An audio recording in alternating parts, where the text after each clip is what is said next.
நம்ம ஏத்தர் வாங்கி ஒரு 15 மந்த்ஸ் கம்ப்ளீட் ஆகிடுச்சு. இந்த வண்டியில் இப்போ தான் ஃபஸ்ட் டைம் வந்து கீழே விழுந்திருக்கு. இந்த வண்டி கீழே போடும்போது பார்த்திங்கன்னா இதில் பம்பர்லாம் எதுவும் இருக்காது, பைக்கில் இருக்க மாதிரி பம்பர்லாம் இருக்காது. அதுக்கு பதிலாக பார்த்திங்கன்னா உங்களுக்கு இந்த மிரரே வந்து பம்பர் மாதிரி ஒர்க் ஆகும்.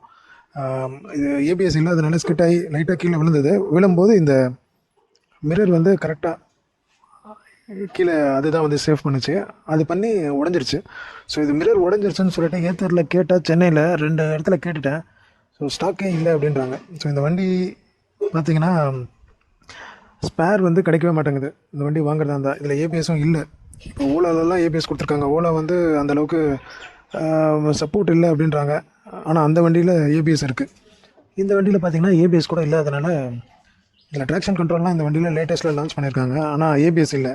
வெறும் ட்ராக்ஷன் கண்ட்ரோல் வச்சு நம்ம சேஃபாக ரைட் பண்ண முடியுமான்னு கேட்டால் இல்லை, ஏபிஎஸ் தான் ரொம்ப இம்பார்ட்டன்ட்.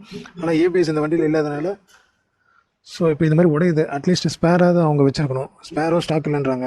ஸோ இந்த வண்டிக்கு என்ன தான் சர்வீஸ் பண்ணுறாங்கன்னு தெரில, ஸ்பேர் இல்லாமல் சர்வீஸ் சென்டர் வச்சுட்டு. ஸோ வாங்குறவங்க கொஞ்சம் யோசித்து வாங்குங்க. பிராண்டடாக வாங்கினோன்னா இப்போது டிவிஎஸோ இல்லை செட்டாக்கோ ஹீரோவோ வாங்கினோன்னா அதெல்லாம் கொஞ்சம் பெரிய பெரிய பிராண்டு. ஸோ ஸ்பேர் மோஸ்ட்லி சிமிலராக இருக்கிறதுக்கு சான்சஸ் இருக்குது. இந்த மாதிரி உள்ளது மட்டும் சொல்கிறேன்.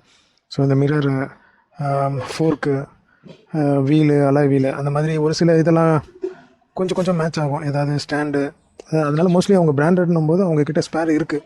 இவங்கக்கிட்ட ஸ்பேர் இல்லை.